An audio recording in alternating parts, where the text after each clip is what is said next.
May halimaw na pumapatay sa mga sundalong Ruso. Hindi ito mga bala o bomba. Hindi rin ito mga drone ng Ukraine. Kahit gaano pa kalaki ang pinsala ng mga lumilipad na makinang kamatayan na iyon sa hukbo ng Rusya, mas kasindak-sindak ang pumapatay sa mga tao ni Putin. Isang kaaway na kasing tanda ng panahon. Ang militar ng Rusya ay may sakit.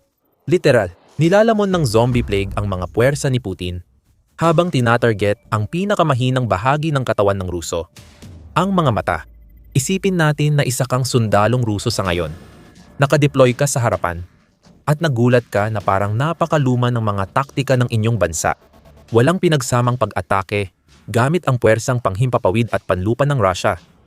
Karamihan ng oras mo ay ginugol sa paghuhukay ng mga trinsera na siyang pagtataguan mo tuwing lilipad ang mga drone ng Ukraine. Ang trinsera mo na ang tahanan mo ngayon. Basa, mamasa-masa, puno ng mga kalat ng digmaan.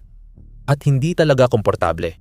Sa bawat paglingon mo, may nakikita kang bagay na hindi mo inakalang makikita mo sa larangan ng digmaan. Mga daga, sangkaterba sila. Pagkahiga mo para matulog, gumagapang sila sa'yo. Tinatarget ng mga daga ang rasyon at tubig mo at kalat ang dumi nila. Halo-halo sa putik ng trench mo. Sapat na ang baho ng mga daga para mapaiyak ka. Pero di magtatagal, mas malala pa ang kapalit ng luha mo. Unti-unti lang ang simula. Nagkakalagnat ka na at hindi pinapansin, normal lang magkasakit sa ganitong sitwasyon. Pero di magtatagal, sasakit na rin ang tiyan mo. Lagi kang namimilipit sa utos ng commander. Tinatawag kang tamad at tinatakot na ipadala sa halos tiyak na kamatayang pag-atake sa depensa ng Ukraine. Wala kang magawa. Gusto mong umiyak, pero iba ang lumalabas sa mata mo bukod sa luha. Pula at malagkit ito. Ang huling bagay na gustong makita ng sundalo sa gitna ng labanan. Ito ay dugo, galing pa sa iyong mga mata. Kahit gaano pa ito kakakilakilabot pakinggan, ito mismo ang bangungot na kinakaharap ngayon ng mga sundalong Ruso sa harap ng labanan sa Ukraine. Ayon sa The Telegraph, kumakalat at nakakahawa ang mouse fever sa isa sa notorious na unit ng militar ng Rusya. Ang batalyon ng Akhmat, na kilala ring TikTok soldiers ng Rusya, ay tinamaan ng ilang kumpirmado at pinaghihinala ang kaso ng sakit na ito. Sinisira nito ang kanilang bituka, mata at bato dahil pinwersa sila ng Rusya sa mga trench na puno ng daga kung saan walang takas sa sanhi ng sakit. Ang mouse fever o sa medical na pangalan nito, hemorrhagic fever with renal syndrome or HFRS, ay hindi ang tanging sakit na sumasalanta sa mga puwersa ni Putin. Manatili kayo sa amin dahil mas lalala pa ito kaysa sa mga sasabihin pa lang namin sa inyo. Pero pagdating sa HFRS, ang sakit ay may mga sintomas na tulad ng mga nabanggit namin sa inilahad naming senaryo. Ang nahawa ay magkakalagnat at sasakit ang tiyan. Makalipas ang kaunti, biglang bumabagsak ang presyon ng dugo ng sundalo.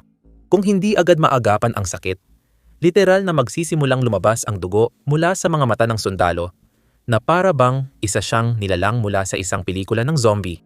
Kasunod ng pagdurugo, maaaring magka-kidney failure ang sundalo at, depende sa uri ng HFRS, hanggang 38% ang tsansa ng pagkamatay. Ang magandang balita para sa mga sundalong kasama ng nahawaan ay hindi na ipapasa ang sakit sa kapwa-tao. Mula ito sa dumi, ihi, at laway ng mga nahawaang daga. Kung akala mong may solusyon dyan, mag-isip ka muli. Ang pagdami ng mga daga ay matagal ng pahirap sa mga sundalo ng Rusya. Literal na problema sa halos buong panahon ng digmaan ni Putin. Noong Enero 2024 iniulat ng CNN na naglipa na ang mga daga at bubuwit sa mga trinsera sa Ukraine na inilarawan bilang banggungot na parang noong unang digmaang pandaigdig. Hindi lang Rusya ang nakaranas ng ganitong pangyayari sa labanan. Ang Ukraine ay nakaranas din, ngunit kahit papaano ay inaalagaan nila ang kanilang mga sundalong nagkakasakit kung sakaling mahawa sila ng sakit. Walang pakialam ang Rusya. At ibig sabihin nito, maaaring maging sentensya ng kamatayan ang sakit na ito. 3 kaso lang ang nakumpirma.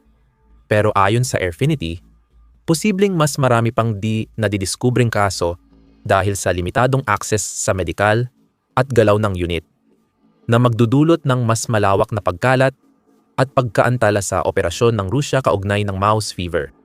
Ayon kay Sharma ng Akhmat Battalion, mahirap nang iwasan ang HFRS dahil laganap ang mga daga. Nagigising kami dahil tumatakbo sila sa ibabaw namin at minsan, nag-aagawan pa kami sa condensed milk. Isipin mo na lang na kailangan mong makipaglaban sa daga para sa gatas. Ang Rusya ay naging parang si Tom laban sa mga Jerry sa mga trinsera at natatalo ang mga Tom. Sa ngayon, wala talagang lunas para sa HFRS. Ang magagawa lang ay gamutin ang sintomas dahil ang bakuna ay aprobado lang sa Timog Korea at China. At piling strain lang ang tinatarget doon. Para sa mga sundalong Ruso, kapag nagsimulang dumugo ang mga mata nila, ang tanging pagpipilian ay manahimik at sumugod. Mamamatay rin sila, kaya mas mainam na abutin na nila ang bala ng Ukraine ngayon. Mukhang walang pakialam ba yon? Siguro nga, alam nating ganito talaga tutugon ang mga Ruso. Dahil gaya ng nabanggit, mas grabe pa ito kaysa zombie virus na nagpapadugo ng mata. Kahit gaano kakilakilabot ang sakit, pinipilit ng Rusya ang mga may tradisyonal at delikadong karamdaman na lumaban. Karaniwan na ang mga may sakit na unit sa hukbo ng Rusya dahil sa desperasyon ni Putin na isabak kahit sinong sundalo sa patayan sa Ukraine kahit may sakit pa sila. Maaaring may baluktot na lohika sa paraan ni Putin na tatalakayin natin sa loob ng ilang minuto. Pero tungkol sa paano natin nalaman na ang mga sundalong dumudugo ang mga mata ay ipapadala pa rin sa labanan, maraming ebidensya ang ibinigay ng Russia na ito nga mismo ang kanilang ginagawa. Noong Setyembre, iniulat ng Telegraph na bumuo ang Russia ng unit ng may sakit na sundalo habang tinatangkang sakupin ang Brovsk sa Donetsk. Ang mga sundalong ito ay may mga sakit tulad ng HIV at hepatitis na kadalasan ay hindi nagagamot at ipinapadala sila sa labanan na may espesyal na armband bilang palatandaan na sila ay may sakit at dapat iwasan ng iba. Idinagdag ng Telegraph na ang mga tinatawag na infected units na ito ay nabuo sa loob ng ika-1,000, 400 at 35 at ika-1,000, 400 at 37 motorized rifle regiments ng Russia. Ang dami ng may sakit na sundalo na bumubuo ng unit ay nagpapakita ng epidemya sa militar ng Russia na binabaliwala ni Putin. Iniulat ng Telegraph noong Setyembre na binanggit ito ng media ng Russia kasabay ng pagkalat ng balita ukol sa tagong epidemya ng sakit sa mga sundalo. Gayunpaman, hindi nito binabago ang pangunahing ginagawa ng Russia. Inutusan ni Putin na ibalik sa labanan ang mga sundalong dapat na sanang pauwiin. Ibig sabihin, walang limitasyon si Putin sa kanyang malupit na paraan sa digmaan sa Ukraine. Ang nahawaang unit ay may parehong kagamitan gaya ng ibang unit ng militar ng Rusya. Ayon kay Dmytro Shmylo, Executive Director ng Ukrainian Security and Cooperation Center, pareho at mababa ang supply nila base sa panayam sa Telegraph. Sabi pa niya, ang pagkakaiba lang sa mga malusog na sundalo ng Russian Federation ay ang iba't ibang marka ng mga nahawaan, lalo na ang espesyal na benda. Ito ay digmaang biyolohikal, ngunit hindi ginagamit ng Russia ang mga may sakit na sundalo para mahawaan ang Ukraine kahit hindi sinasadya. Ginagamit nito ang laganap na sakit sa hukbong Ruso bilang dahilan para bumuo ng mga unit na parang pananggalang sa labanan. Ang mga naghihingalo ay nagiging mga patay habang sila ay ipinapadala sa mga misyon na halos tiyak ang kamatayan dahil tila nakikita lang ni Putin ang mga infected na sundalo bilang mga panangganang bala na naroon lang upang ubusin ang mga rekurso ng Ukraine. Nakababahala. Mukhang ginaya ng Russia ang estratehiya ng Wagner Mercenary Group na gumamit ng infected na unit noon. Ang grupong iyon, mula simula ng digmaan ni Putin sa Ukraine, ay nagpasimuno ng pagre-recruit ng mga sundalong may HIV at hepatitis, na siyang naging halimbawa ng nangyayari ngayon.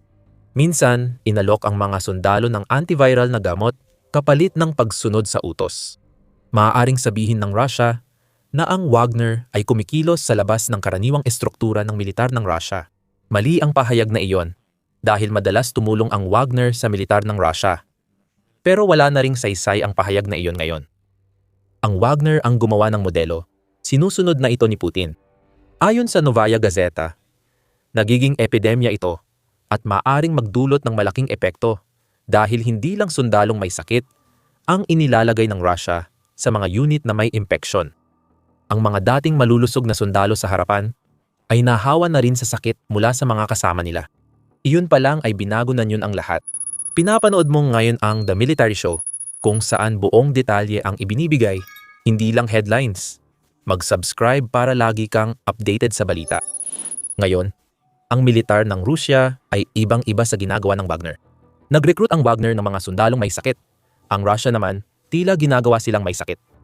Ang paminsan-minsang mouse fever, gaano man ito kakilakilabot, ay walang sinabi kumpara sa laganap na nakakahawa at nakamamatay na sakit sa harapan ng Russia. Nagbigay ng ilang pananaw ang The Lancet tungkol sa nangyayari sa militar ng Rusya mula nang ilunsad ni Putin ang kanyang pananakop. Noong ika-4 na quarter ng 2023, 20 beses na mas marami ang kaso ng HIV sa militar kaysa bago ang digmaan, ayon sa medikal na journal noong Oktubre 2025. Iminungkahi nito ang ilang dahilan, kabilang ang pagkabigo ng Rusya magbigay ng sapat na medikal na pangangalaga sa kanilang sundalo. Madalas paulit-ulit gamitin ang single-use na hiringgilya sa mga sundalo sa field hospital. Isang sundalo lang na may impeksyon ang sapat para maging problema ang ganitong katawa-tawang sistema. Pero mukhang walang aksyon ang Rusya. Maraming sundalong Ruso na may impeksyon ang nawawalan ng gamot sa frontline. Kaya mas mabilis silang namamatay at tumataas ang panganib na makahawa sa iba. Ipinapakita nito ang kabiguan ni Putin na tugunan ng HIV sa Rusya. Ayon sa The Lancet, lumabas sa datos ng 2023 na hindi bababa sa 16 na rehiyon sa Rusya ang may higit 1% ng mga buntis na may HIV. Lagpas sa itinuturing na hangganan para sa generalized epidemic. Mukhang pinili ni Putin na palalain pa ang problema ng medikal na sistema para sa mga sundalo sa frontline. Bakit nga ba dapat magmalasakit si Putin? Para kay Putin, nabubuhay lang ang mga sundalong ito para mamatay sa kanyang layunin. Ayon sa Novaya Gazeta, maraming sundalong Ruso na may HIV ang nagsumite ng peking medical records para makapasok sa militar at kumita ng malaking sahod. Ayos lang kay Putin iyon. Hindi na iniimbestigahan ng Kremlin ang pinagmulan ng mga sumasali para maging pambala sa kanyang digmaan. Malamang ay ayos din kay Pangulong Putin na ang opisyal na ulat ng bilang ng may HIV sa frontline ay mas mababa kaysa sa totoong bilang. Sabi ng Novaya Gazeta, posibleng 45% na mas mataas ang totoong kaso kaysa opisyal, na nangangahulugang mas maraming unit na may impeksyon ang pwedeng buuin para umatake sa Ukraine.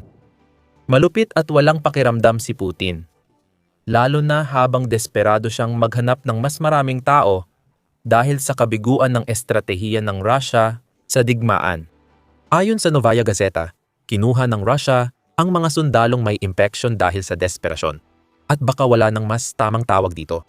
Masaya ang Kremlin na balewalain ang peking medical na record dahil mas marami ng voluntaryo ngayon sa hukbong Ruso sa Ukraine kumpara sa 300,000 reservistang ipinadala ni Putin noong Setyembre 2022 sa bahagyang mobilisasyon ng Russia. Karamihan sa mga sanay na sundalo ay wala na at voluntaryo na lang ang natira sa Russia. Ang mga may sakit, mga may hilig sa krimen, at mga lulong sa bisyo ay tinatanggap ng bukas palad. Hindi dahil may mahalaga silang maiaambag sa isang makabagong militar pagdating sa kanilang kakayahan, kundi dahil sila ang mga taong handang tumanggap ng pera para mamatay para kay Putin. Tila hindi pa rin sapat ito. Sabi ng Euronews, malapit nang simulan ni Putin ang tuloy-tuloy at sapilitang mobilisasyon para punan ang kulang sa militar ng Russia. Sino ang mag-aakalang ang pagpapadala ng may sakit na voluntaryo sa Ukraine para makahawa ng sundalong Ruso ay masamang estratehiya para mapanatili ang bilang ng tauhan? Kung hindi patayin ng Ukraine ang mga sundalong ito, mamamatay din sila. Bukod dito, tumataas ang kaso ng HIV sa frontlines at nadadamay ang iba. Hindi rin gaganda ang sitwasyon. Sabi ni Dr. Yevgeny Rybakov ng hukbong Ruso sa Novaya Gazeta, hindi sumasailalim sa medical na eksaminasyon ang mga sundalo sa combat zone. Malalaman lang kung sino ang may sakit at kung ano ang sakit nila kapag narorotate sila sa rear. Pero kadalasan, pag nakalive na, ang mga sundalo ay naglalasing o umuuwi sa pamilya para uminom. Sa madaling salita, mas pinipili ng mga sundalo ang vodka kaysa magpagamot, kahit na parang wala rin naman silang gaanong pagpipilian. Ayon sa parehong doktor, punong-puno ng sugatan ang mga ospital ng hukbong sandatahan ng Russia, kaya hindi rin malalaman ng sundalo kung may sakit siyang HIV or hepatitis kapag nagpatingin siya roon. Ang nakikita natin dito ay parang bahagi ng plano ni Putin ang pagkakaroon ng sakit. Gayunpaman, sinabi namin sa inyo kanina na may baluktot na luhika sa ginagawa ni Putin sa pamamagitan ng pagpipilit sa mga sundalong may sakit na lumaban.